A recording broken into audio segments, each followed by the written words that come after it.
See the moonlights on the town. Whoa, I'm getting ready. Tallawah TV is in the town. Whoa, I'm getting ready.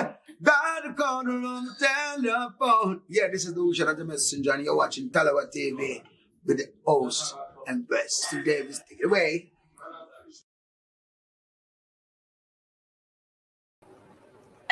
My Tallawahs, how are you all? Good evening, good morning, good afternoon, depending on where you are in the world. Sorry about that. I'm a little bit late, about 4 minutes late. Need to set up a few things from my end. I was experiencing a few technical issues. I can see a few of you have already tuned in, so please do drop something in the comment section. Say hello. Let me know how your weekend has been. Ian, Mr. Ian, it's always a pleasure seeing you here, sir. How's your weekend been? Why so late? That's an excellent question, Ian. I haven't been feeling well over the last few days. I keep getting like headaches on and off. So I've been trying to kind of like measure how I'm feeling. Took a few painkillers, managed to knock off the headache. Then it came back again, and I was like, oh God, this isn't going too well. So that's a correct question. Good question. I'm usually here 1 hour before 10 o'clock UK time. It's now just gone past 11 o'clock. So thank you for your question. I hope you've had a better weekend than myself, Ian. And for the rest of you who are watching as well, you definitely have read my headline. And I've got some good news for you guys. I know last week we spoke about the girls, the Reggae girls, and also noting that a few of them did not make their match day squad. Um, that was very disappointing. I can't speak for all of you, but I can definitely speak for myself. I was looking forward to seeing a host of them in action for 2020-2022. Should have been the first time for a few of them, but that wasn't the case.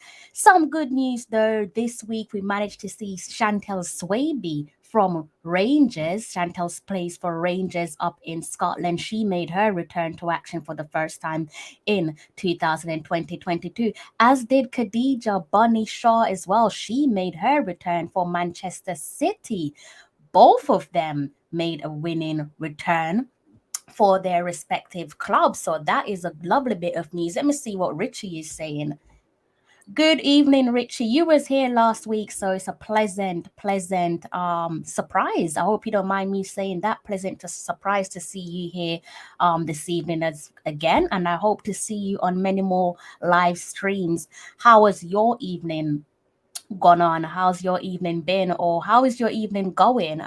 You're perhaps 5 hours behind myself. So how's your day been? How's your weekend been? And best of luck to yourself and Ian and everybody else who's tuning in to my live stream. I hope you guys have a smashing week ahead. I hope you guys smash all your targets if you have any in mind. If you don't, then please do get to planning. So let's go back and talk about Khadija Bunny Shaw. As ever, no surprise here, guys. She came on as a substitute. She came on as the super sub and managed to register an assist as Manchester City defeated Aston Villa 3-0. She came on, I believe she came on in the 73rd minute, and then within the 75th minute, she managed to bag her assist. So that is what you call a super sub. As for not Alison, that is her sister. As for Chantelle Swaby and Rangers, along with Kayla McCoy, absolutely hammered hearts in the Scottish Women's Premier League. They managed to secure themselves a thumping 5-0 victory. So 3 points apiece for Chantelle Swaby, Kayla McCoy, Rangers, and Bunny and Manchester City. So the girls are looking good.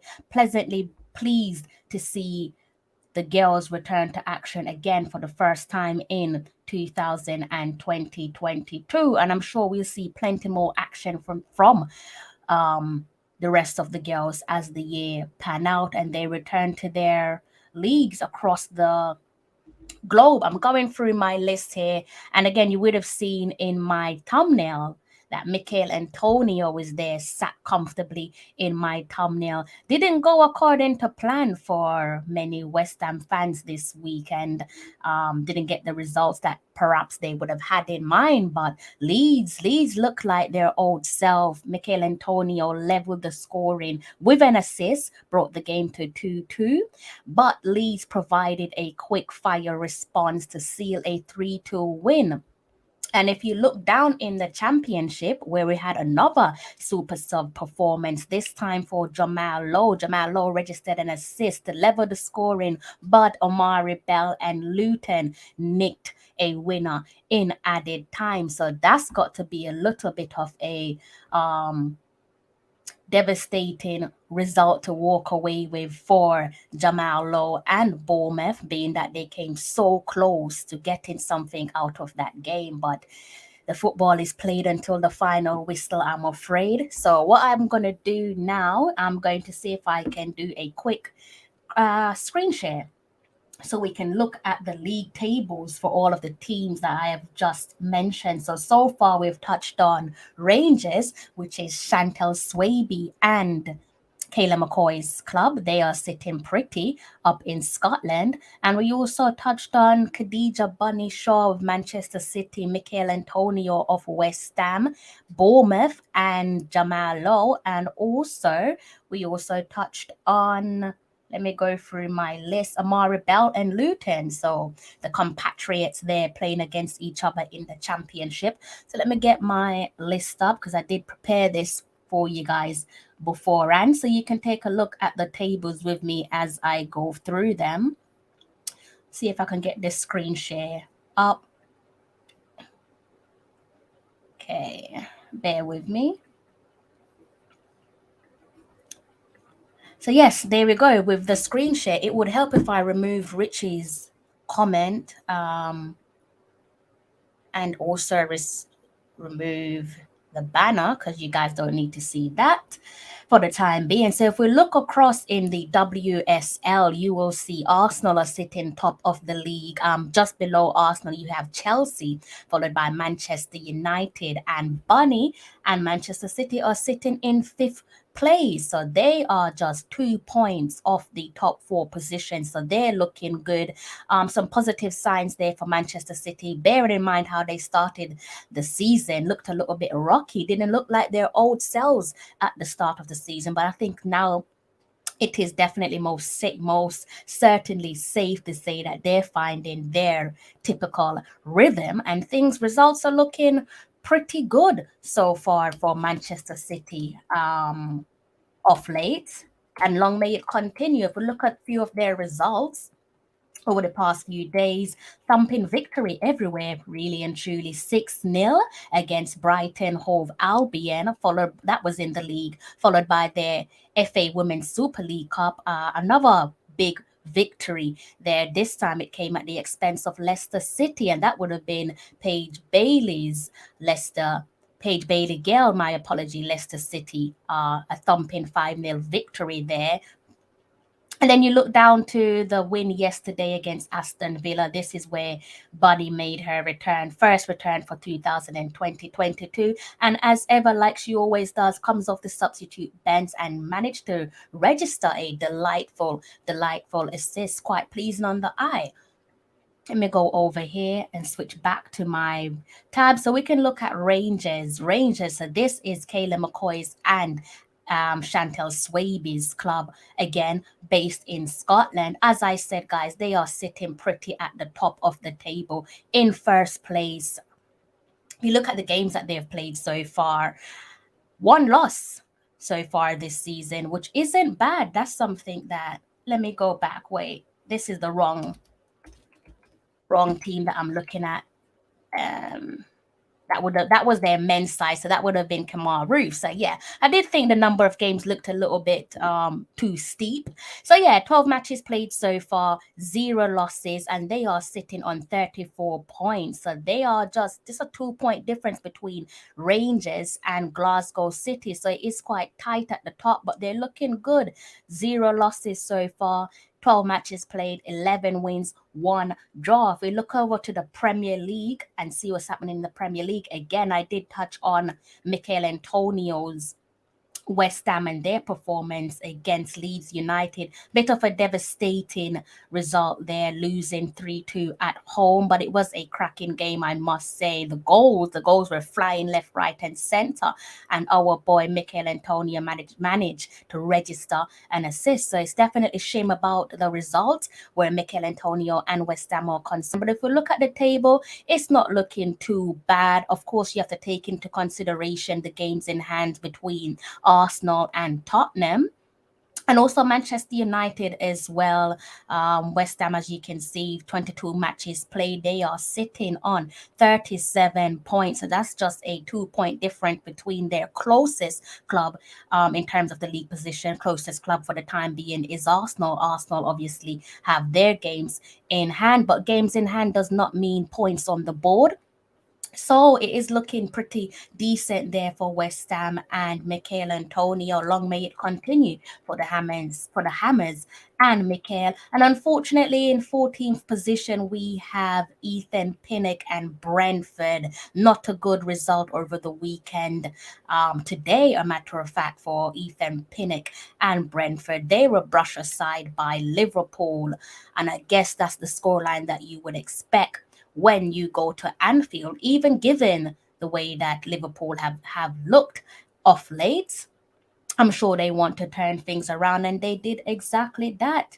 So Ethan Pinnock and Brentford, they have some work to do. Mikel Antonio and West Ham looking all right. Some positives there, still sitting in fourth position. Again, you do have to take into consideration the three teams, I should say, behind them and their games in hand. But nevertheless, they are looking good.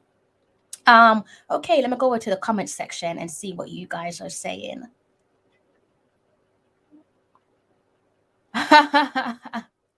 Thank you. I'm gonna take down your comment quickly so that we can focus on the table as I go through them. But good evening to yourself, and I hope that you're having a pleasant weekend.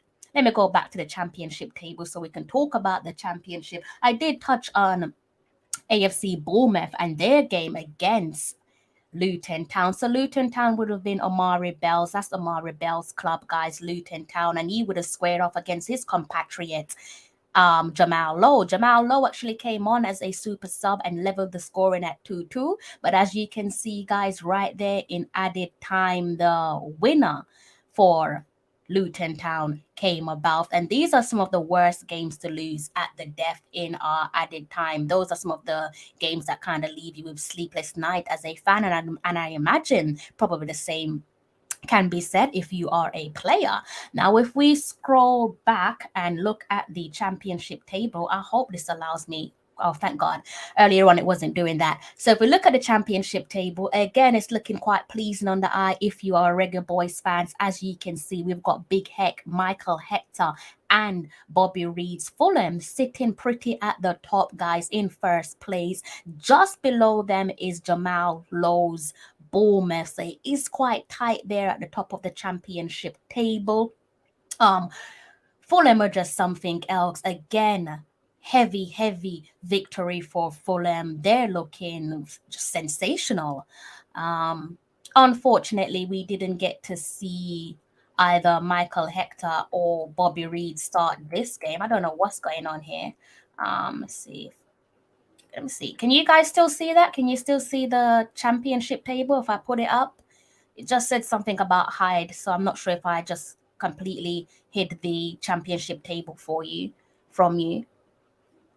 But I hope I didn't. So let me go back to the championship table. Let me know if you can see the championship table, guys, because it feels as if you guys can't. But anyways, so you can see there, neither Bobby Reed or the big man Michael Hector started that game for Fulham, but they are on the benches. That's a shame that my screen won't allow me to scroll down. If I go over to the timeline, I'm pretty sure that Bobby Reed did actually come on as a substitute. Let me go back over here and let me bring it up on my phone so I can talk that one through with you guys, because I don't know what is going on with my screen. I did apologize and said that I was having some technical problems, and unfortunately, that has continued onto our live stream. So again, like I was saying, another heavy victory there for Fulham. They defeated Bristol City 6-2, guys, thumping win. And if I go back and look at the substitutes that came into that game for Fulham, as I said, Mr. Bobby Reed came on in the 71st minute. Unfortunately, by then all the goals had been scored for Fulham, but nevertheless, we go back, look at the championship table. It is still nice to see our Reggae boys holding down those top two positions. And if you look elsewhere in the championship, you can see QPR, their game. Unfortunately, that was a narrow 1-0 defeat against West Brom. Charlie Austin came on in the 89th minute. Not sorry, Charlie Austin came on as a substitute and scored in the 89th minute. Does this tell us about the substitutes? I can't scroll down. I need to figure this bit out next time for you guys because there's a few more bits that I wanted to talk about, but unfortunately, something appears to be going wrong. I know what you're all wondering. I should be able to show that to you guys that our boy, that being Andre Gray, let's see if I can get Fulham up. That is the wrong league that I'm looking at. Where is he?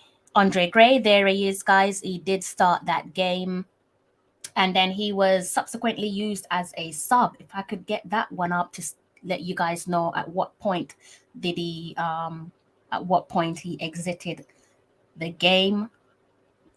And so Andre Gray, he came off in the 64th minute, and the super sub in this match was actually Charlie Austin. He came on for Andre Gray and got the all-important win for Queen's Park Rangers. So Queen's Park Rangers, I'm pretty sure they had a smashing weekend. So again, guys, life in the championship is most certainly looking delicious if you are a Reggae Boys fan, a fan of Jamaican football, a fan of the black, green and gold. There you have it. Fulham with Bobby Reed and Michael Hector, Jamal Lowe with AFC Bournemouth, and then we've got our boy down in the fourth position, Queen's Park Rangers, and Andre Gray.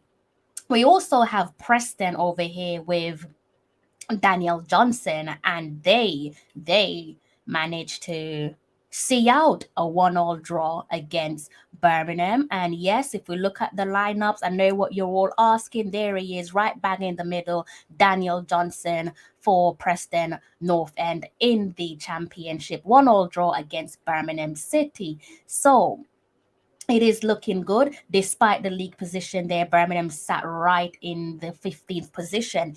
Let me take a moment to see what you guys are saying in the comment section. Mr. Coach's Desk, hello to you, sir. I hope that you are having a pleasant weekend. How's your weekend been? Like Coach said, big up to everyone. Big up to everyone who is currently tuned in. And for those of you who will watch this back on replay, thank you so much for your support. Let me go over to the EFL, the English Football League One, because of course we still have some players. We do have players over in the EFL League One. So if I'm going to talk about the championship, it's also only right if I talk about the EFL League One.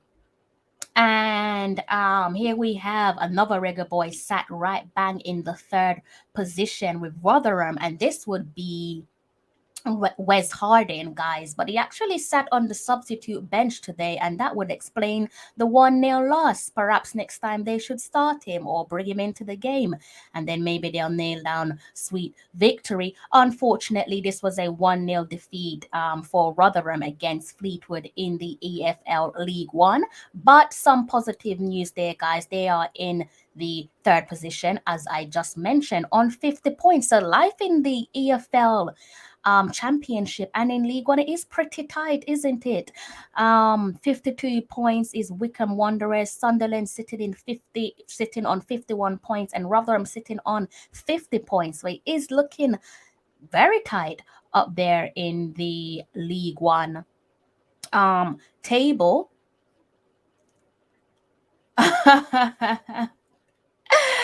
I'm going to leave that as it is because I do not want to talk about a certain club because I'm not trying to start nothing on a beautiful Sunday evening, Mr. Coach.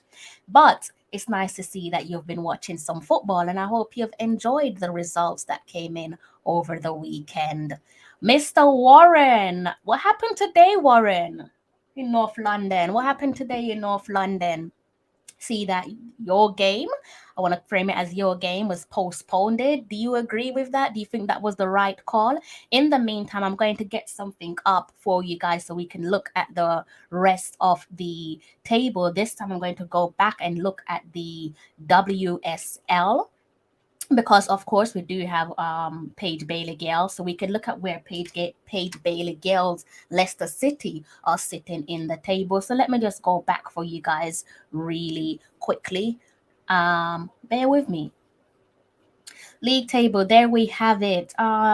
Leicester City, unfortunately, they're sitting in the 11th position. That's Paige Bailey Girls, Leicester City, 12 matches played. It's not looking great for them. They had such a brilliant rise to put themselves up in the top division of the women's game in England. But since they've come up to the big league, life has proven to be more than a challenge for them. 12 games, 2 wins, 0 draws, 10 losses, guys. It is not looking great. They are only sitting on 6 points. I hope that they can somehow work a miracle and somehow manage to get some all important wins on the board. If we go over to the women's say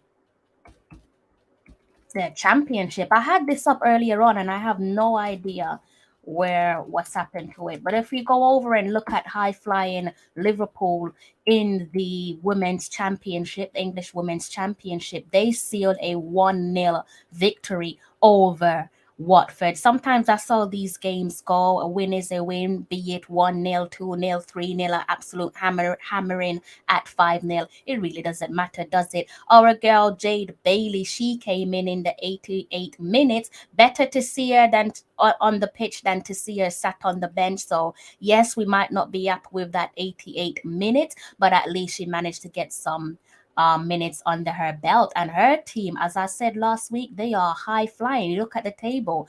Liverpool out in front, out in the driving seat on 29 points, 12 matches played, 9 wins, 2 draws, 1 loss. So they're sitting comfortable at the top of their league.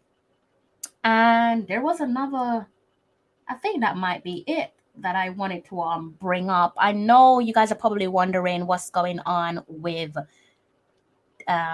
see if I can bring that up. I don't think I can, but I might have to talk this one through with you guys rather than bringing it up on the screen. Bear with me.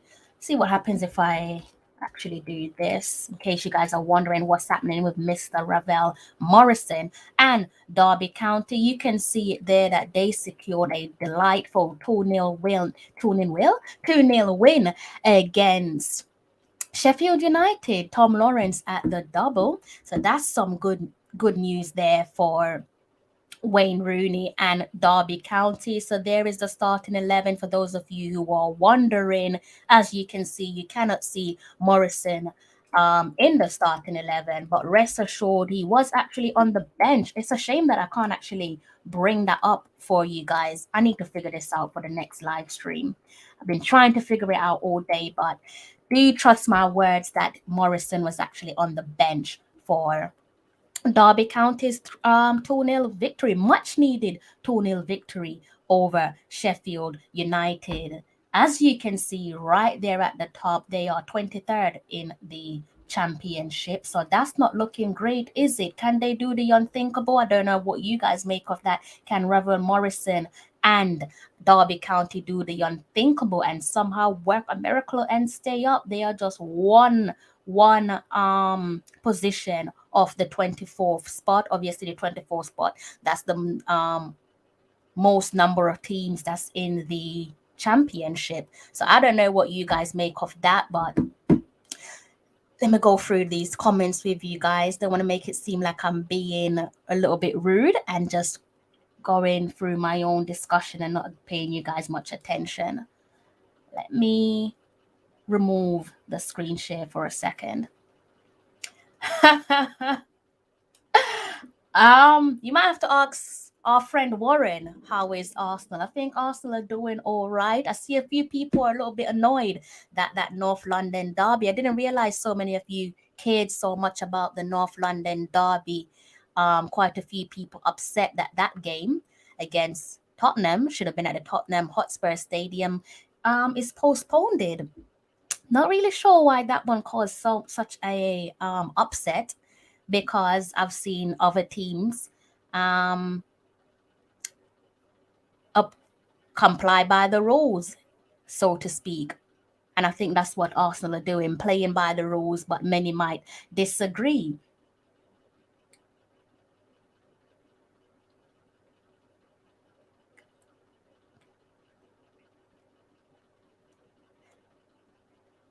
I can. I can.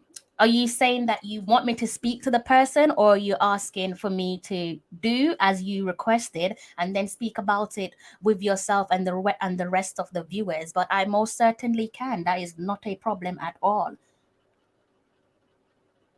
Yeah, now it's just a matter of questioning whether or not they can do the unthinkable and stay up, but they are looking good over their last couple of games. No losses. No losses. So they are looking good, maybe finding rhythm at the right time. So again, just like the other teams that we keep a close eye on, long may it continue. Coaches just don't agree. Coaches just kind of feels as if they are doom and gloom. Pick up yourself. How are you? How's your day going? How's training? Was you in training today, or is it just like work as usual? I hope you're having a blessed Sunday. They do have a chance, but I think our dear friend over here, Coach's Desk, is probably disagreeing with us. But this is football. The game is played until the final whistle, so anything goes. Difficult to draw a prediction. But the way they're looking, if they continue, then what's going to stop them? Obviously, that would also mean that other results would need to work in their favor. But at least they're finally up and running. Sorry, that thing. Yes, they did. They did. Really, really entertaining game for those of you who didn't watch that West Ham versus Leeds United at the London Stadium. Cracking game. If anyone managed to watch that game, what do you make of West Ham? Obviously, for me, that was another resilient performance despite the result from Mikel Antonio and West Ham. Devastating to see that they didn't manage to at least get a point apiece or manage to sneak 3 points out of the bag. But for me, Leeds look like they're finally looking back to their old selves, particularly when they just came up into the Premier League. I saw glimpses of the old Leeds United on show in today's game.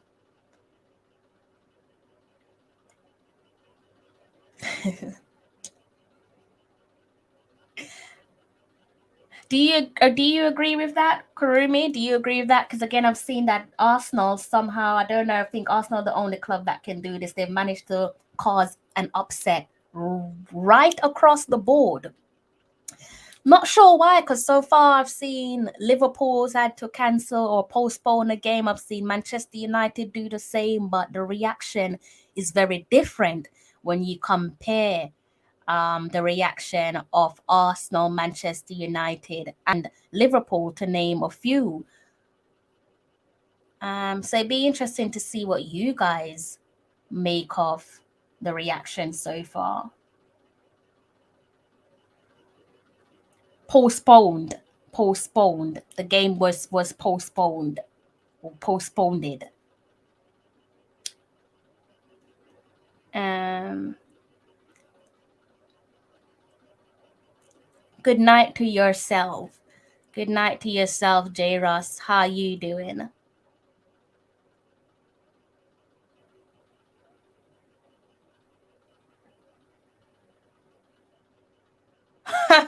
Wonder where you got that one from, Kurumi. Where did you get that lovely comment from?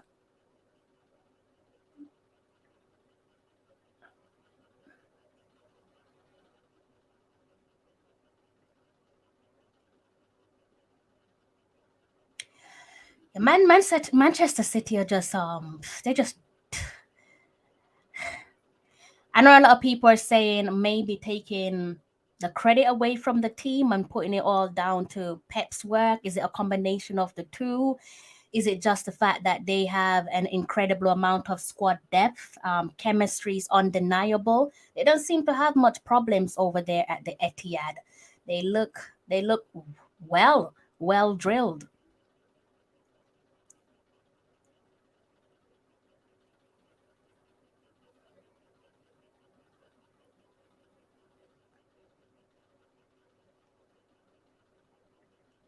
You can't deny it, even as a Manchester United fan. You just cannot deny it. They're in a league of their own. Simply put, amazing football on show from Manchester City. And probably many would have assumed that things might be a little bit difficult for Manchester City, especially in their forward position. But that's not the case. That's a team that just knows how to play together and knows how to dig deep, knows how to find a winner. Look at their game against Arsenal. I think Arsenal were the better team against Manchester City. But when you're the best in the league, you manage to dig deep and find a win by any means necessary. And that's what happened when they played against Arsenal some weeks ago. So, yeah, Manchester City are in a complete league of their own.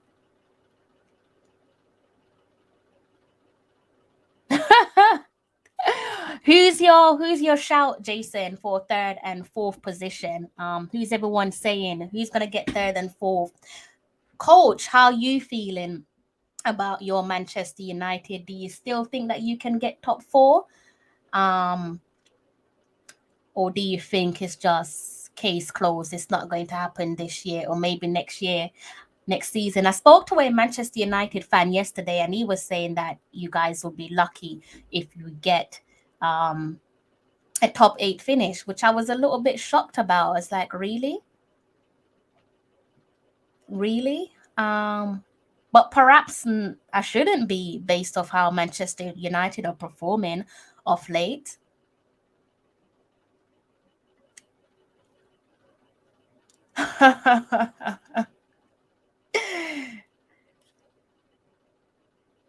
It's not really rocket science to figure out who J. Ross support, is it?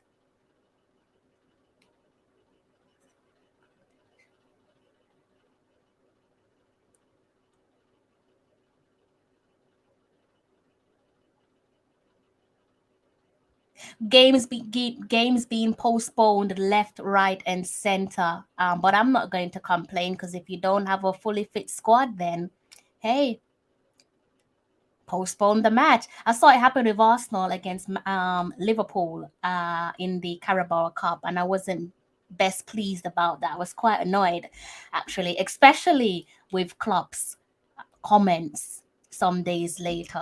Just kind of seemed a little bit sketchy where Liverpool's concerned.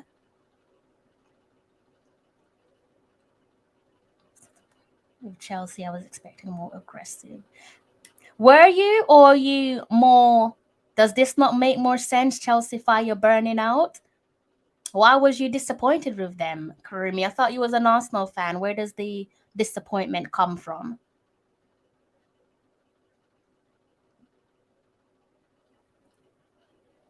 Actually, you know what I'll do? I was supposed to do this at the start. Let me actually copy the chats so that I can leave that in the comment section. And if anyone wants to come on with myself and share the platform with me, share the space with me, then you are more than welcome to do so. The link to this live stream is down in the comment section. My only request is to keep it clean, and also Try to see to it that you have a well lit room wherever you are.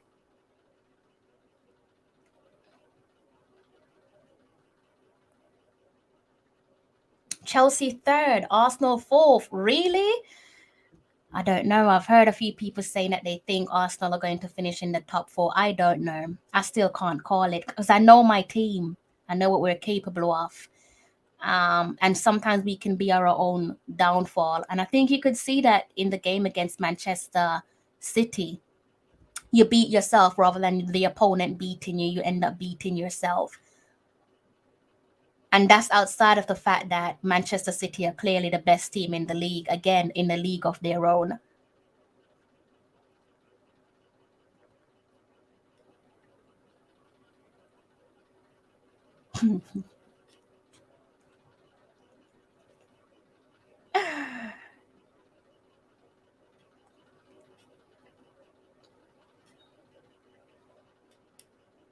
Have we not seen that already, Karumi? Have you not seen that already?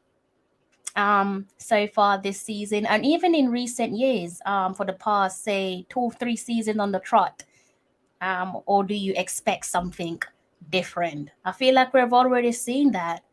It's just that you cannot, as things stand, with their manager, with Pep, and with their team, you just cannot compare Manchester City to anyone in the league at the moment. There's no one in the league that you can compare Manchester City to.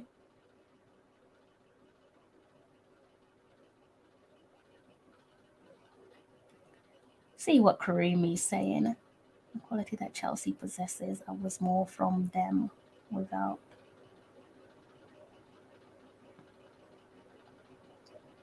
You lost me with this one, Karumi. I might need you to rewrite that one for me. You've lost me a little bit.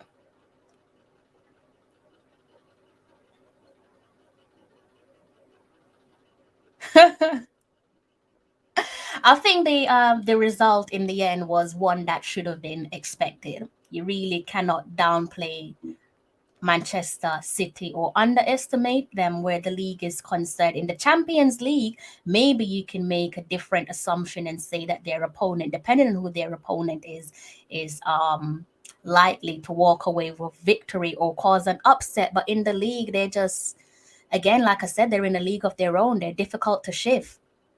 Even when you're playing at your very best with a team like Manchester City, all it takes is just one slip up and they capitalize because they've been there, they've been in this position. You talk about winning the league, they've been there, done that. They know how the game is played. So this isn't nothing that's new to them. It's textbook stuff at best, complete textbook stuff from Manchester City and Pep. Maybe when you see Pep Guardiola, which I know would be great for many to see, especially their friendly neighbors over at Manchester United. Maybe when you see Pep Guardiola walk away from Manchester City, you might see something different. But for the time being,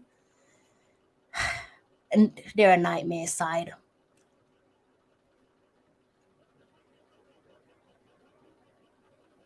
Okay, fair play. Even with their internal disruption, does that not count for something? Even with Chelsea, given Chelsea's internal disruptions, I know you mentioned Lukaku, but with what was said, even alongside the apology from Romelu, it seems as if perhaps his headspace isn't where it should be. Not questioning his commitment at all, but maybe his headspace isn't where it should be. Good evening to yourself. How's your weekend been? How's your weekend going? What have you been up to? How's your week looking? You got a new week coming ahead. How's that looking? Some of these teams give Manchester City too much respect. They lose the game before they play the game. I don't know, Karumi. Like who? Like who though? Like who? I don't know. I just think Manchester City, I might have to disagree with you on this one, Karumi. They are that good. Manchester City they are that good. I don't think it's a case of teams just laying down and allowing Manchester City to walk over them. think that that's just Manchester City for you. That's what you get when you go up against City. Again, they've been in this position before. Even with new additions to the team, they've tasted success. They know what it's like or what it takes to win the league. I will continue to enjoy the greatest league on the planet. Your Spurs, what's your target for the season, Warren? What's the target? Are you saying you want a top 4 finish from Tottenham, or do you have something else in mind? Be interesting to know what you think or where you think your team will finish. Every team does have a weakness, Karimi. I'm not disputing that at all. I just cannot think off the top of my head which team has just laid down and let Manchester City work them. Can't really think of anyone, any team that's allowed Manchester City to do exactly that. Maybe you could swing a few suggestions my way of recent games where you just saw a match and just thought, no, they're not even trying. Or can you put that down to the fear factor? Can you put that down to the fear factor of you're going up against a powerful side like Manchester City, so you're afraid of them? Not necessarily you just sitting back and wanting them to walk all over you, but it's just that fear factor that put you off. I remember there was a time where seasons, I shouldn't even say a time, there were seasons where going to a stadium like Old Trafford, it was just an absolute nightmare. You don't want to go there. And the game, if I go back to your last comment, where's your comment, Karima? You said something about a game being won before it's played, something along this. Yeah. You look at when you go to like the classic Manchester United back in their day when they were when they were the team to beat, the media sweethearts. Going to Old Trafford was a mission in itself, and for many, just mission impossible. You look at the lineup alone would scare you off. You know that you've lost that game before the first whistle. You absolutely know it. You've got Fergie on the sideline chewing his gum. You look at that starting 11, you look who's in goal, it's Van der Sar. You know that it's a wrap before kickoff. So maybe that's just how people look at Manchester City now. That's it. That's the fear factor. I know a lot of people don't put respect on the Etihad, and for me, the Etihad isn't the most frightening stadium to visit. I think one of the most, or arguably the most frightening stadium to visit for any given side, surely at present, surely has to be Anfield. Who wants to go to Anfield? I don't look forward to taking a trip to Anfield. Again, that's nightmare waiting to unfold. You know what's going to happen when you go to Anfield. That's why when you walk away with a 0-0 or a 1-1, or you draw a game against Liverpool at Anfield, it's kudos to you, because you know any footballer who goes to Anfield, they will tell you that's one of the hardest stadiums to go to and to win. It's one question asking yourself if you can get a draw at Anfield. It's another saying, can you take 3 points? That is what you call a mission in itself. So I think that's the way you look at a team like Manchester City now. Everton, complete league of their own.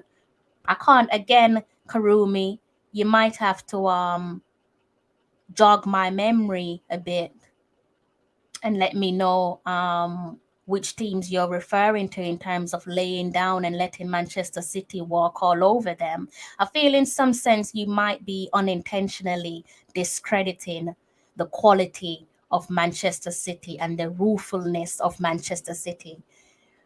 You don't want to go up against City. You really don't. Even when you're banging form, you know, a tough side to play against.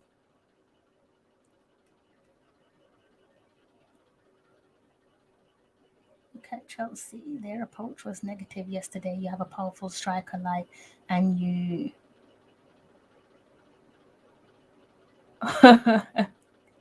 that doesn't mean that they sat back and allowed Manchester City to walk over them, though, in my opinion. Is that poor planning? And who do you put that down to? Are you looking at the coach? Are you looking at their manager? Because I was following the game keeping one eye on the game, and I'm looking at the Chelsea fans' reaction on Twitter, and a lot of them were screaming out for Mason Mount. So are you going to put that down to the players on the field of play, or are you going to say it's a combination of the players and the manager just not being up for the game on that day? Because going into the game, I think quite a few football fans were looking forward to that game being given the matchup between both sets of managers, and Chelsea's manager having the upper hand over Pep. So I think many were under the illusion that it would have been a good game for Chelsea in the end, but unfortunately for them, that wasn't the case.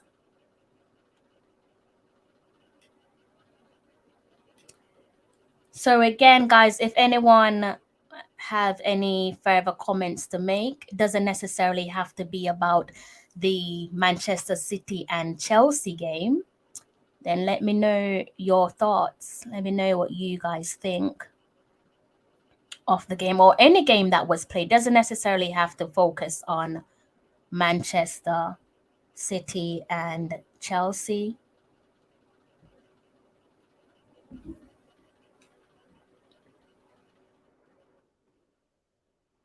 And also, let me know what you think about teams who have their games in hand, if you are one of those teams that have a game in hand. So now, Warren, I know you've got games in hand with Spurs. How do you feel about that? I know at one point the games and the fixtures will be coming thick and fast, unfortunately.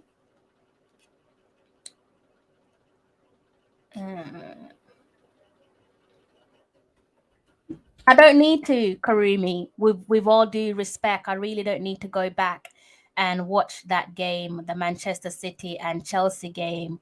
Obviously, because I'm not a fan of either side, so it would be pointless me sitting down and watching them play. I have no reason to watch Manchester City and Chelsea's match. I don't need to re-watch it because I don't have no reason to do so.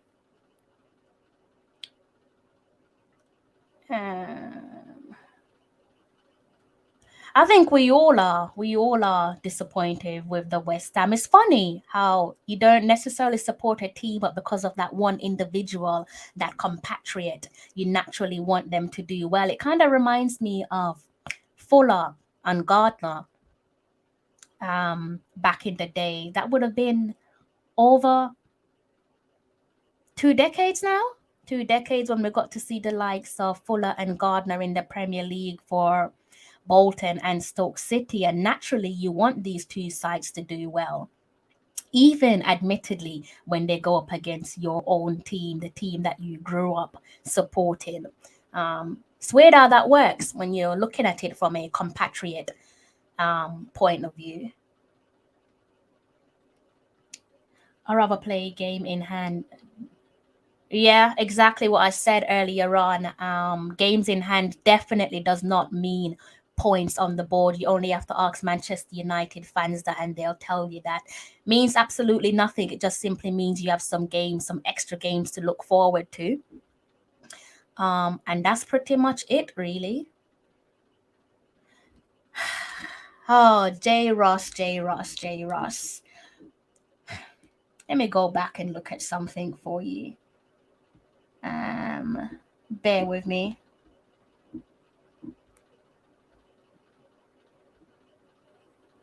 I think all I can say with regards to your question, J. Russ, is that I'm taking it one game at a time, game by game.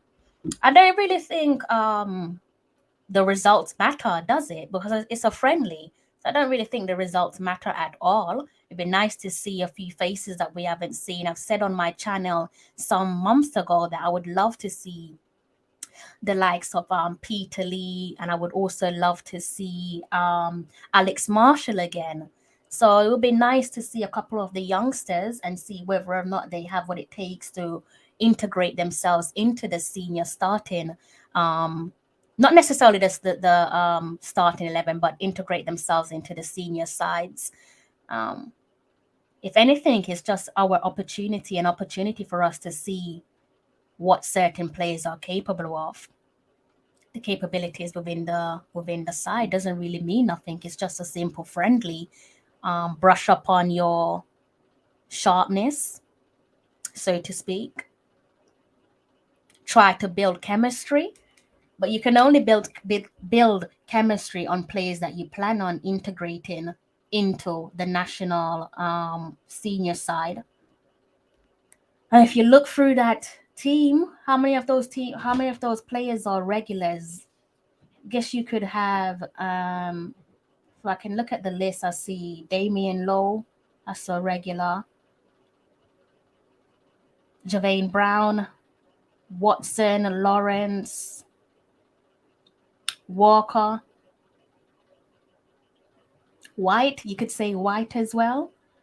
And that's about it. So I'm not going to say that I'm not looking forward to the game because obviously I am, but I'm looking forward to seeing a few individual performances. Again, desperate to see Peter Lee, desperate to see Alex Marshall because we haven't seen them in some time. So it'd be nice to see what they have in their locker.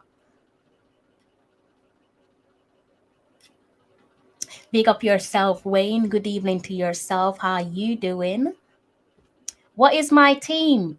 You can kind of see my team in the background. Where is it? Right over there? Here? You can kind of see the Fly Emirates with the bruised banana. That's the team that I support. The Gunners, if you're still wondering. Not necessarily, Jay Huss. I don't know if I confused you there with my comments, but no, not saying I'm bracing myself for a heavy defeat at all. I'm just taking the game one game at a time. I'm hardly going to get excited with a friendly. It's just a friendly. If it was the Reggae Girlz, then maybe my response would be different because I've only managed to see, or we've only managed to see the Reggae Girlz compete for a handful of times on a handful of occasions last year.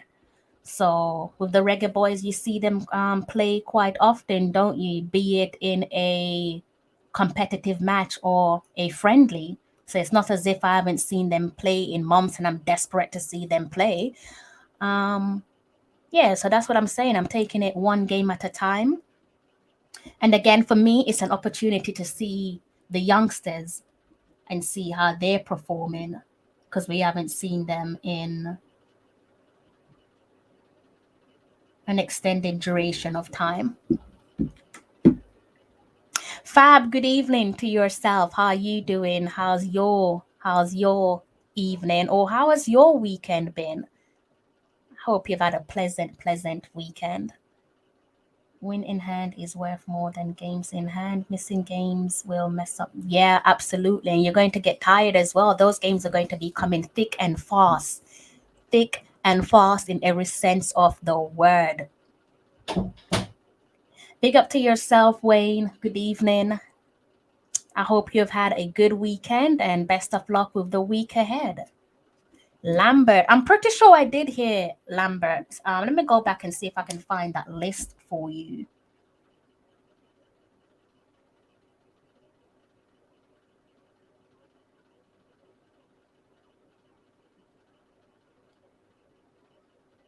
Sure, I did see Lambert's name.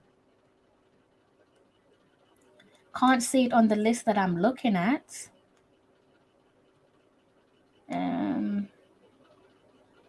No, I can't see his name.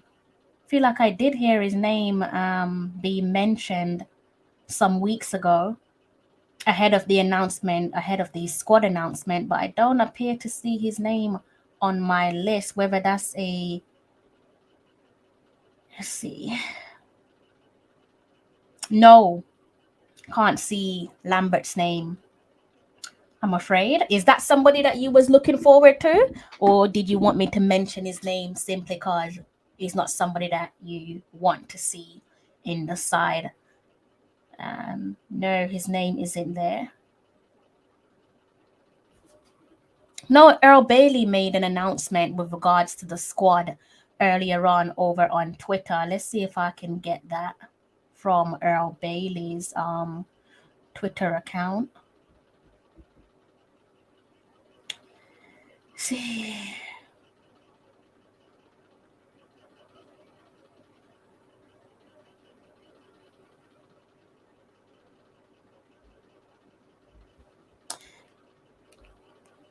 Okay, so I can't see his name on Earl Bailey's squad announcement neither.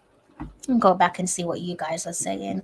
Like Shamar Nicholson, I hope we can call. Don't get me started on Nico Brett, because that is just a whole different conversation in itself. I am completely gobsmacked, floored. I don't know what to make of what's going on with Nico Brett.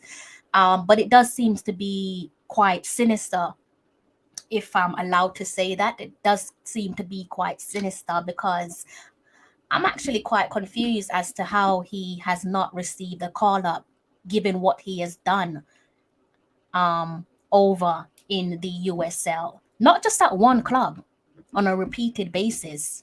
And at one point, both Nico Brett and Junior Flemings were playing for the same club, and they were performing neck and neck with each other, but only Flemo was getting a call up. Obviously, we're not begrudging Junior Flemings with his call up. He deserves it. He deserves to play for his country, but so does Nico Brett. If Nico Brett is right under the same roof as Junior Flemings, how is it one player gets the call up and the other doesn't, when they're both performing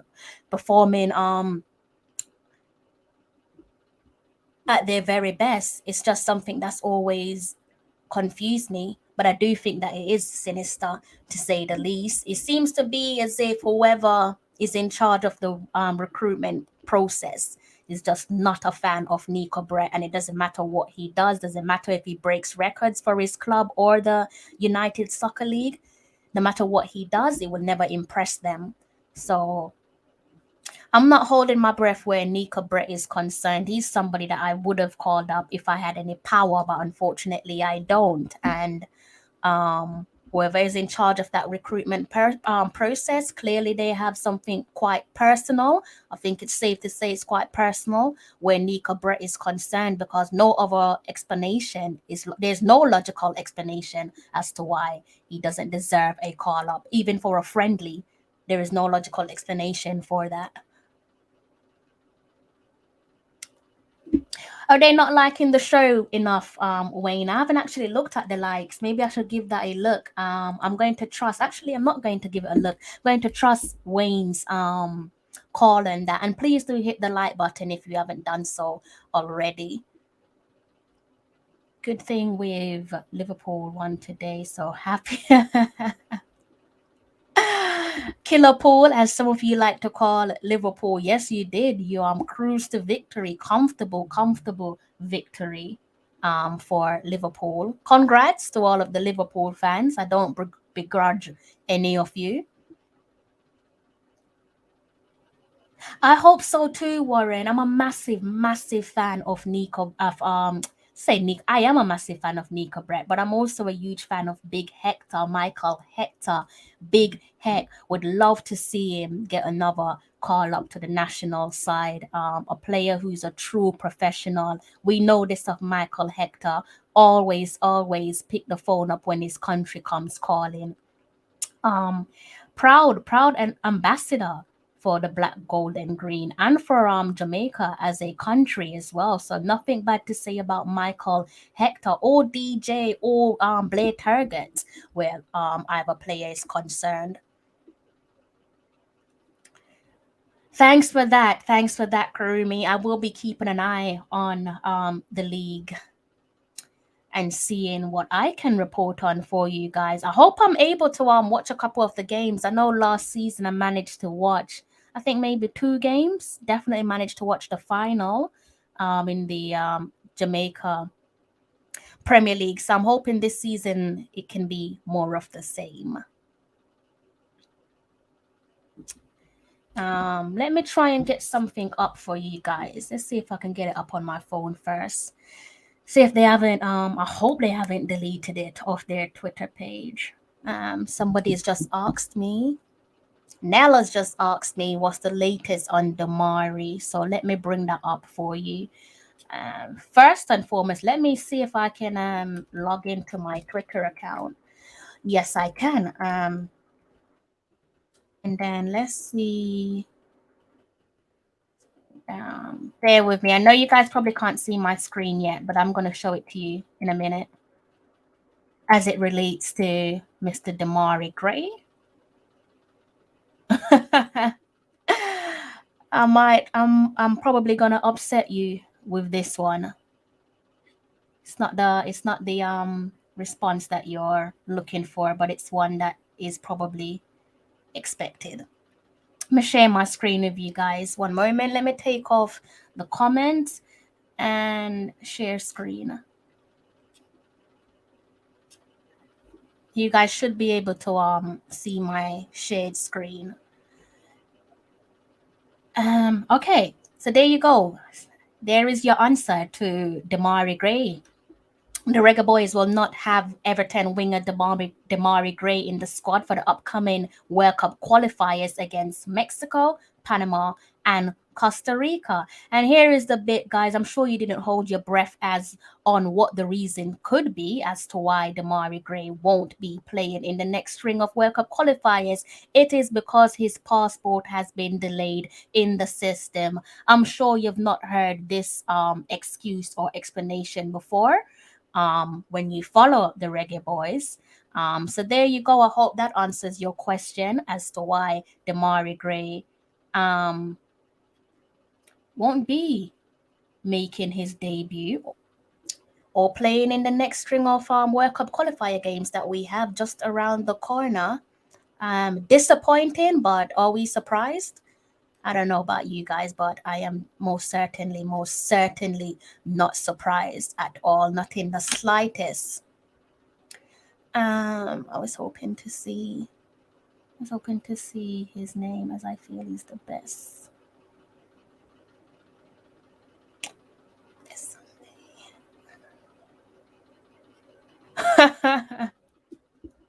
Nothing has changed, Karumi. I think we all know that nothing has changed. You can change head coaches all day long, but until you get to the heart of the matter, history, unfortunately, will always repeat itself. You can go and get the best player in the world, but until you attack the heart of the matter, then history will unfortunately repeat itself and we'll find ourselves back at square one.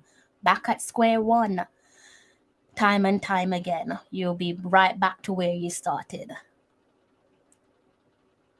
Nico, I don't know nobody who don't rate Nico Brett. Sensational. Just like you said, he's an absolute baller.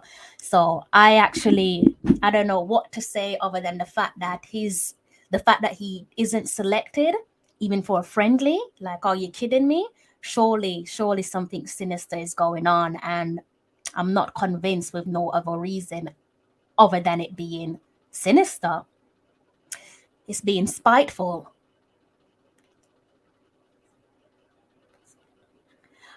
Will it work in my region though? Would they tell me that I'm out of region, so I can't watch it?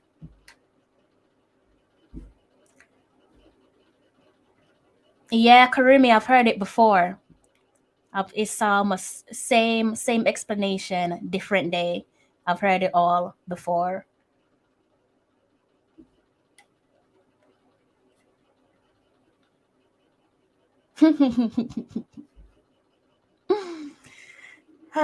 In this case, if you do not laugh, you will most certainly cry, and that's all it is.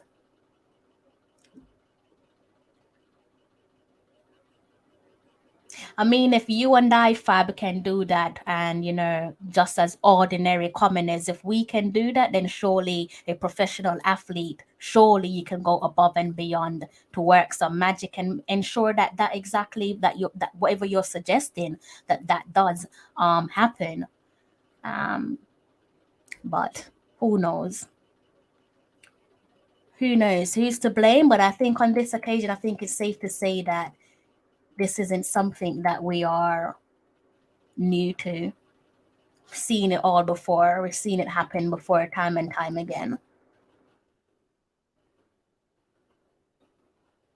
Again, guys, let me get your judgment on whether you prefer to have the Reggae Girls and the Reggae Boys weekend of action review in this format, so in the video format, or do you prefer the voiceovers with the pictures, which is something that I'm quite used to doing previously towards the back end of last year, I think, or maybe mid last year is when I introduced that bit of content for you guys, and you guys gave it a lot of love and support.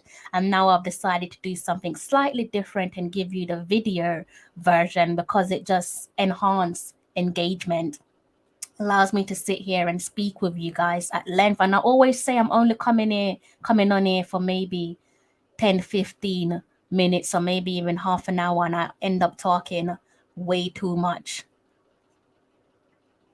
Thank you, Rashid. It's very kind of you. Thank you. It's nice to know that at least someone is enjoying the content that I'm putting out. So thank you. Hope to see you around in the future. To put it nicely, Fab. To put it nicely. Okay, then I'll stick to this. I'll stick to this format. I think I did say on my last live stream that this is actually quite easier for me. The voiceovers are a little bit more techy, and it's heavily time consuming. You'd be amazed to know that 2 or not even 2 minutes, say 1 minute 60 seconds, 1 minute 30 seconds. That's a lot of editing, guys. Searching for the pictures and so on, and putting that into Premiere Pro.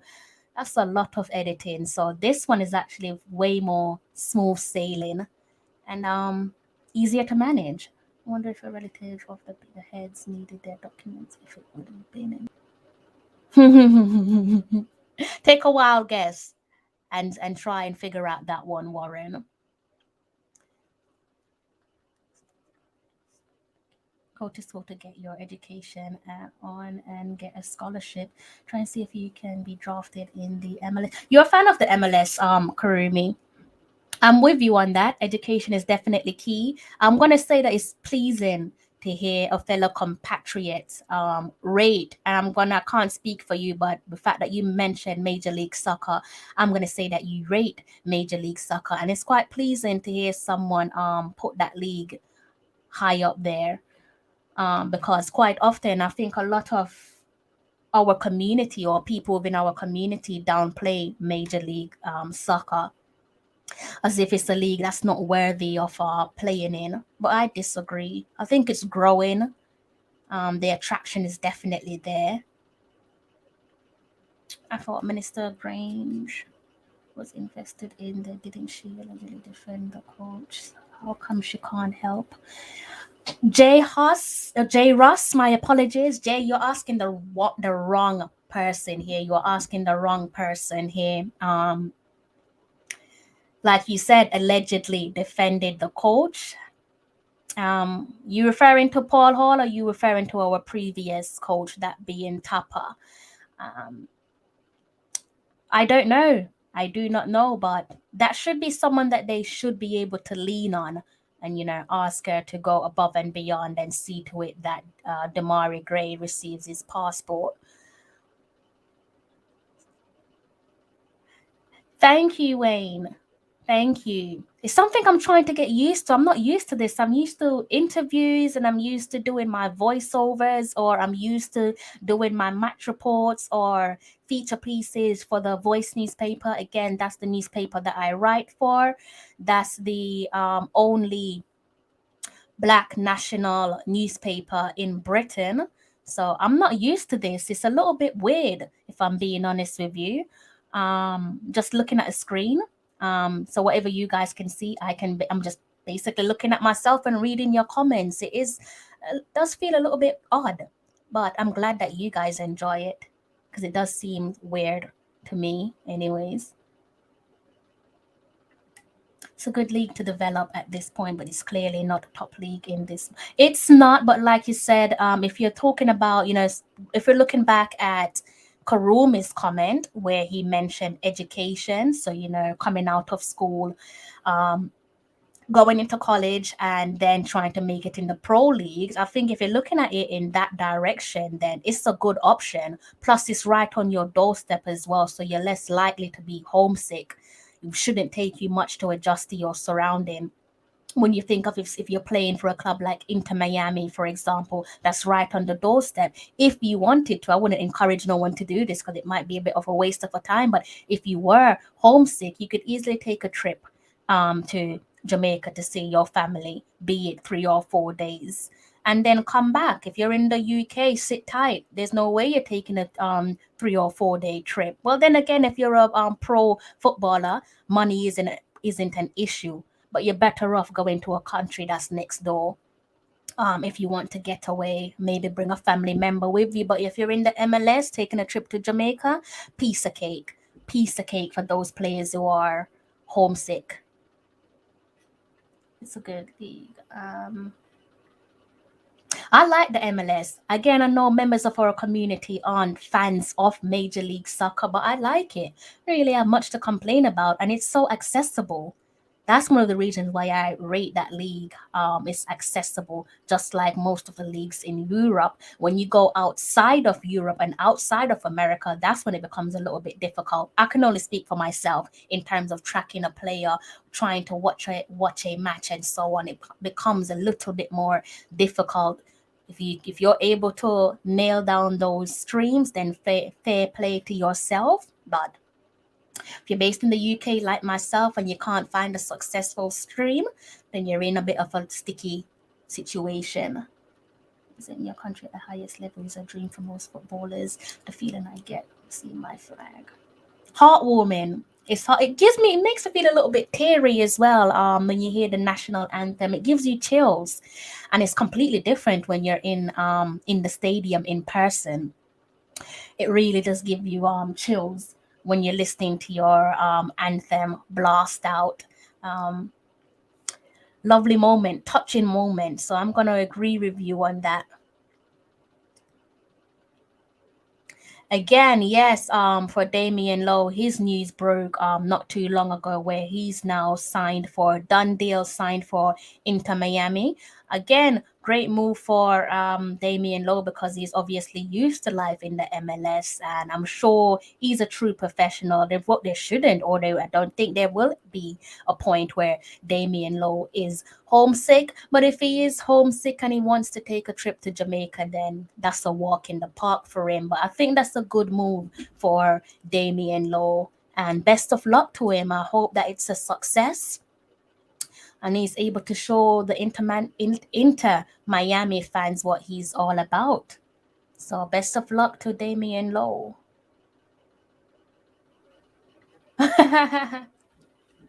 Philly does love Jamaican players, don't they? Would have been nice to see Damien link up with Mr. Andre Blake and Mr. Corey Burke as well. Lovely trio. Quite liked it when it was Burke, Blake, and Powell over at Philadelphia Union. Who knows? They might recruit another Jamaican if it's not Damien Lowe somewhere down the line in the future. Then maybe they've got their eyes on another Jamaican because they definitely seem to love the black, green, and gold. So who knows what the future holds? Guys, I might take this one to, let's say, maybe 1 hour and 20 minutes. So another 8 minutes. And then I'm going to have to love you and leave you because I've stayed for way longer than I bargained for.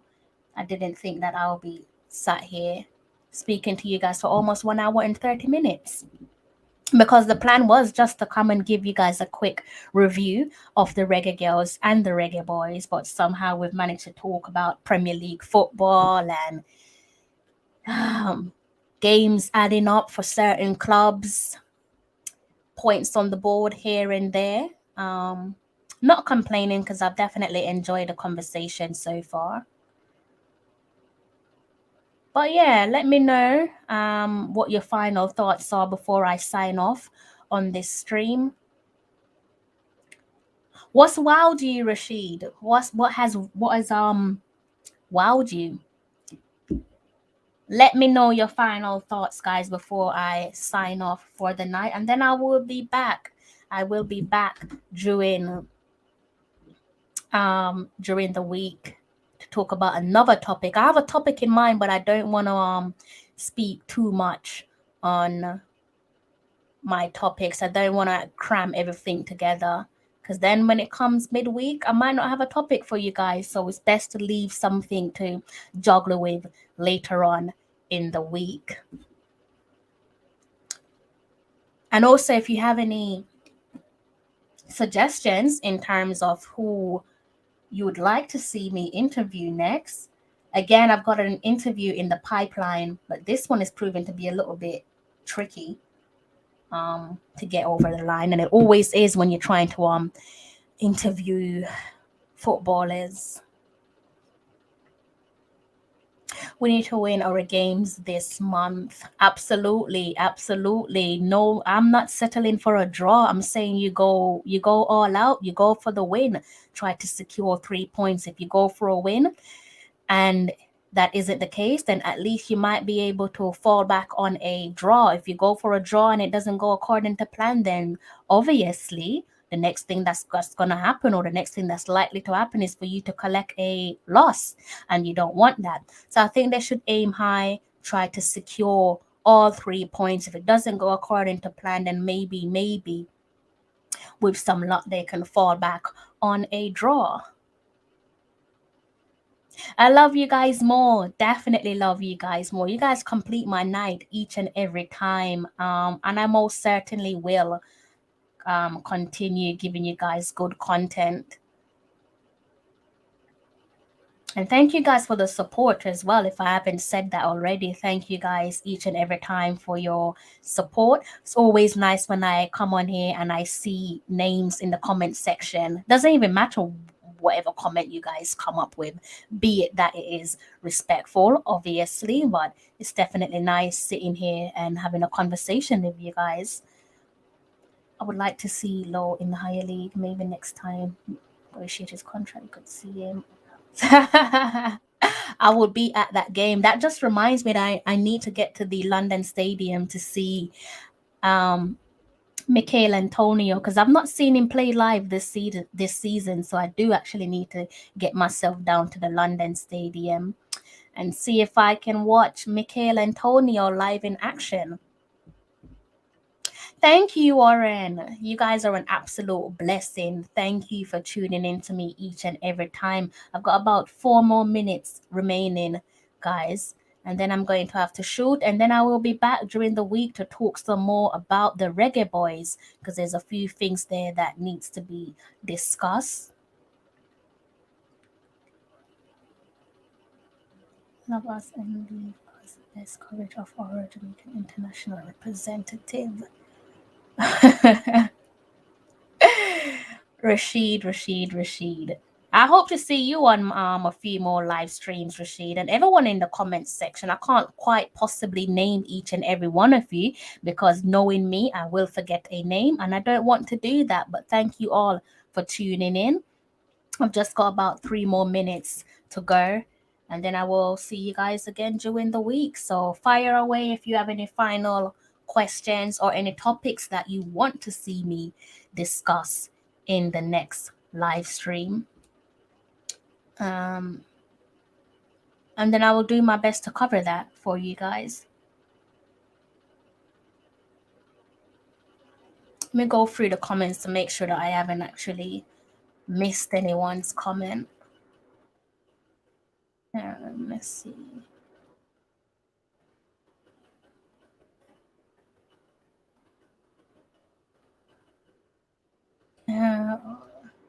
Looks as if I've responded to everyone's comment so far. If I haven't, I do apologize. Trust that it isn't intentional.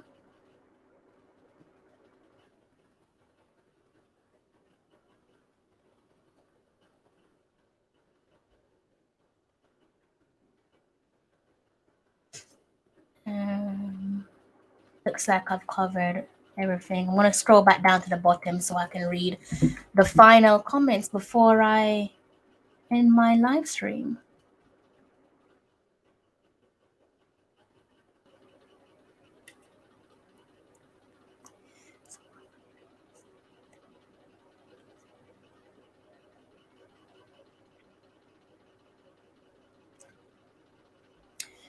So by finding who is on international duty will give us an idea how our team will look. Don't you already know that, Warren? Based off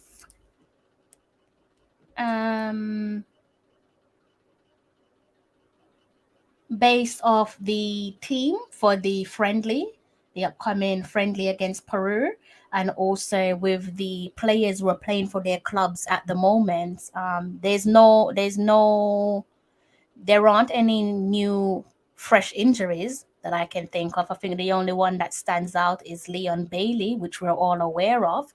So there's no new fresh injuries for us to um, worry about.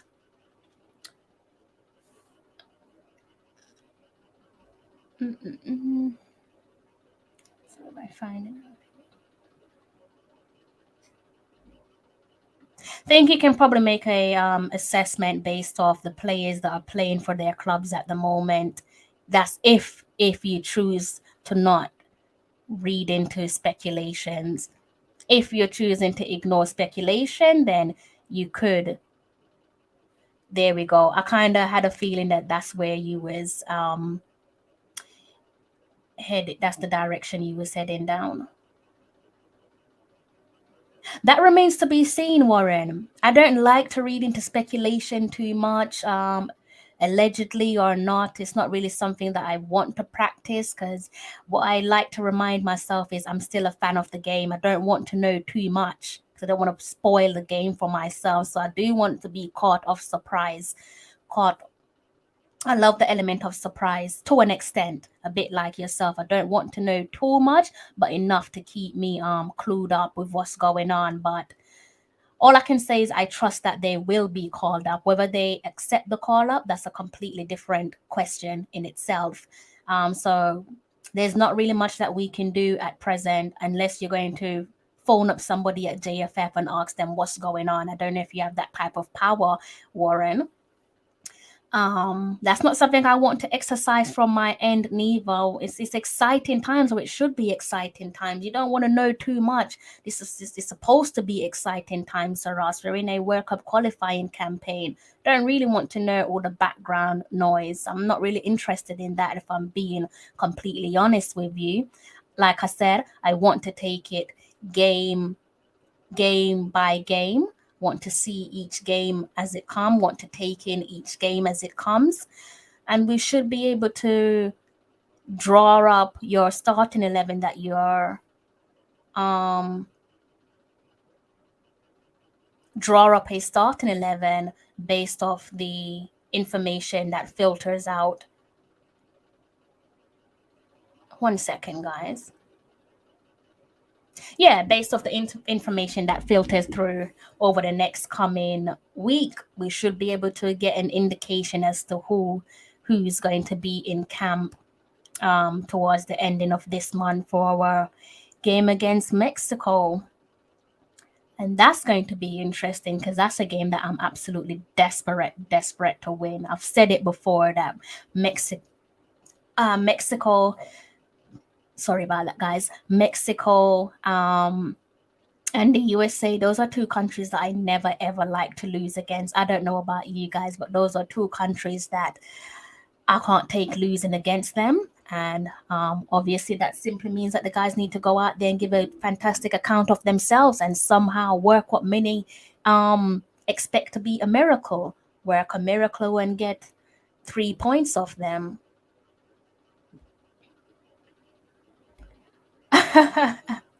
The nerves are always going to be there, Warren. The nerves are always going to be there, but I think it's just take it one game at a time. Whether you're nervous or not, it is what it is. You know, there's nothing that you can do about that. The only thing you can do, actually, if you are going to the game, is to be the best 12th man. Then maybe you can play a role in changing the results so that it works in our favor. That's the only thing you can do if you're going to these games, be the best 12th man. And the players will be needing that. That's the only thing that we have in control as the 12th man, as followers and lovers of the game, is to be the best 12th man, be the loudest, even if you are the away fans. Make some noise, let the players know that you're there, let them know that you're there you're not just there, but you're also there, more importantly, to support them. You'll be surprised what difference the power of the 12th match can do.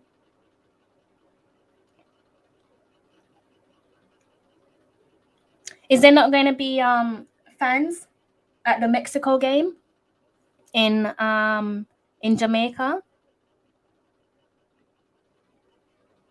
If point didn't deduct from role team, they would be sitting higher in the league. That's a fair point, Ian. That's a fair point. You've been quite quiet, Ian. I thought you left us already. I thought you logged out a long time ago. Nice to see that you're still around. I'm gonna change it, guys. I said I was gonna log off at 1 hour and 20 minutes. I'm gonna go 1 hour and 30. So I'm gonna keep it to the usual 1 hour and 30 minutes. So that simply means that we've got 6 more minutes until I log off. And I'm not changing it this time. I keep on saying I'm going to close the stream and I'm still here speaking with you guys because I'm enjoying your company. So I'll give you guys another 5 more minutes and then I will sign off. But going back to Warren, I wouldn't worry too much. It is what it is, Warren. There's no point worrying at this point. We've got pivotal games just around the corner and they are must-win games. It's not a case of facing off against our opponents and trying to play for a draw. I'm definitely not with that, not in the slightest. Should never play against. Doesn't matter which situation you're in, regardless of the situation, should never ever ever play for a draw because that's dangerous. One slip and you could find yourself walking away with 0 points.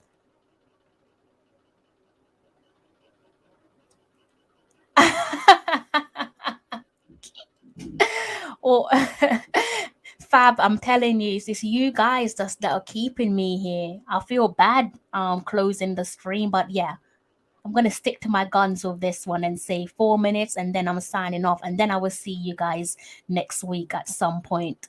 I will come back and we can have another chat about the Reggae Boys and which team we're expecting to see, or more so which team we would like to see. I think I could dive into that with you guys. We could chat about which team we would love to see come the January World Cup qualifiers window. I will. Now it's nice to see you on the live stream. I hope to see you midweek or maybe same time next week, similar time next weekend when we talk about the Reggae Girls and the Reggae Boys and how they've performed, whether they managed to register any goals or assists. It would make my day to see.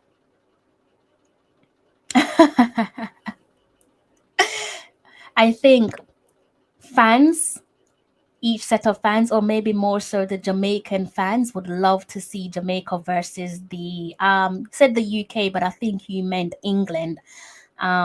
Would love to see Jamaica versus England at the World Cup or in any format, even a friendly.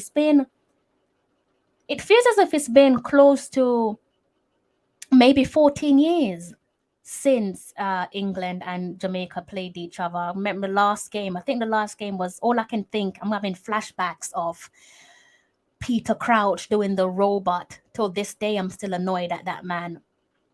This silly little robot. So yeah, it feels like that's been about 14, 15 years since that last match against Jamaica and England. So whether it's a friendly or a competitive match, I think I'm with you on this, Warren. I would love to see Jamaica take on England. Because that's a match that's going to be sold out at any stadium. Any stadium you put that fixture at, it will definitely be. Now, J. Ross, why? And it was a high score line, and like I said to you, I'm having flashbacks of Crouch doing the robot. He angered me on that day until I'm still a little bit annoyed, which probably explains why I've never been a fan of him when he played at his previous clubs, especially with one club in mind. I know Warren knows which club I'm referring to. So I've never really been a fan of Crouch, and I don't think I ever will be. He's retired now anyway, so There's no chance of that happening. But the only reason why I'm not a fan is because of the robot. Not necessarily the goals that was scored, but more so the celebration. It's irritating celebration. Um, just got a couple more seconds, guys. So do fire away before I close off on this stream. And before I go, thank you again for blessing me with a moment of your time. I do hope that you have a blessed week. Do go and smash those goals. If you've not set yourself some new goals, then please do readjust yourself. And I hope that you all have a smashing week.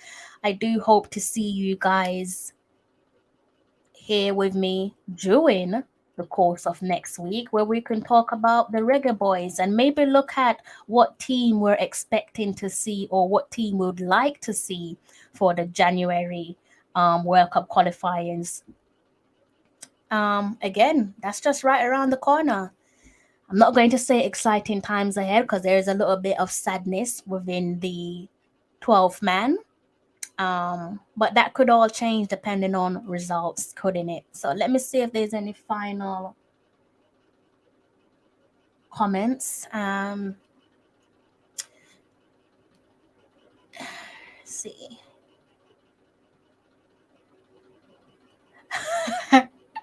Ian, I'm Ian. Ian, Ian, I'm not going to challenge you on this one. You know how I feel about Alex Marshall. I feel like you do it to pull my leg a bit, and you do it right at the time where you know I'm about to close my stream. We can pick up this chat on another live stream, Ian. This is a subject where I think you and I will never agree on, which is a bit of a shame because I do rate Alex Marshall. I think you could put that down to his development. Um, I was hoping to see him leave the Canadian League and perhaps go for a different challenge that could polish his development. Because I do think that he's levels above the Canadian League. But at this point, I'm getting the sense that I'm sensing that it doesn't matter whether I praise Alex Marshall or lay out facts on the floor for you with regards to Marshall. I think you've pretty much made your mind up about Alex, and there's nothing that I can do to sway your opinion. But I do think that he's a good player. I wouldn't say that he isn't good, Ian. I think you're being a little bit harsh. Um,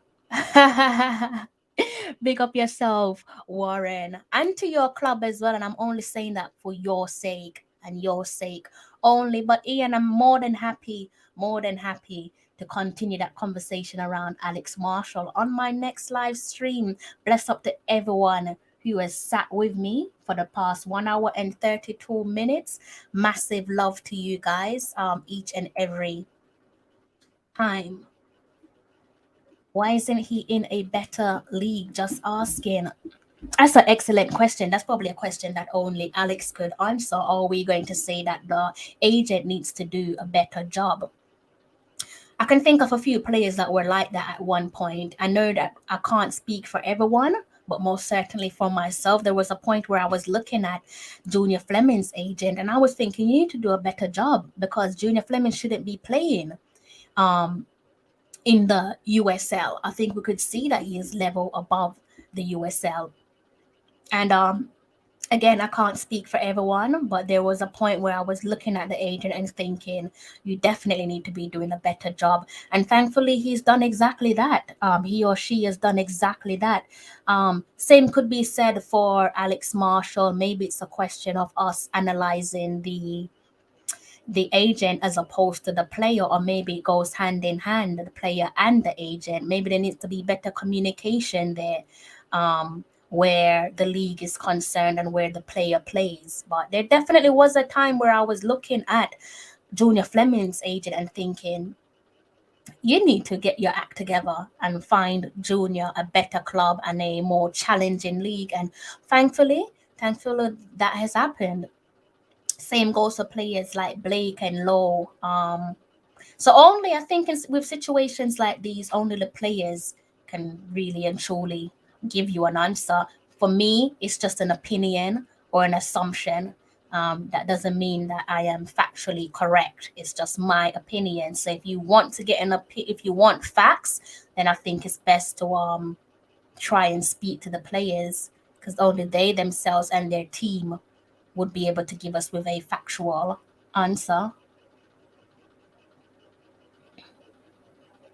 Yeah, and I think you have to credit his agent as well, right, J. Ross? Because he must have an agent. You know, aside from the fact that, yes, you're absolutely right, Flemo found himself at Toulouse. Let's see what happens. The bulk of that is down to what Flemo done on the pitch for each of the clubs that he's played for the duration of his career, and it's a move that is well deserved. Uh, Again, looking back at how Flemo has played for his clubs over the last couple of years. So I think there most certainly is a time where we can look at the agents and question whether or not they're going above and beyond to put their players in more challenging leagues across the world. And I'm glad that we've seen that with Junior Flemings finally, and hopefully we can see it with a couple more players in the near future as well, especially the young up and coming talent. I don't want it to be a case where they just go to the Major League Soccer. No disrespect to Major League Soccer. I don't want them to just go to Major League Soccer or the United Soccer League and just call it a day and see out the duration of their career. Obviously, if it works for them and their family and they're quite comfortable or happy to stay in that league and they feel like that league is challenging enough for their development, then fair play to them. It's their career at the end of the day. So always have to do what's right by the players. But good question with regards to Alex Marshall. That's still a player I rate. I don't know if you guys rate him, but Alex Marshall is still a player that I rate. And I hope that he can find some form and show us glimpses of his old self. And maybe we might even see that in the friendly against Peru, Peter Lee Vessel, and Alex Marshall. Hopefully we can see Peter Lee and Marshall and whether or not they can form a partnership for the future. So that's what I'll be keeping my eyes on, Peter Lee and Alex Marshall. Guys, I've just gone over my 1 hour and 30 minutes by 7 minutes. So again, let's go back to what I was saying before I change the subject. It's not that good. MLS is not that good. EPL can't. They should target League One in Syria as well.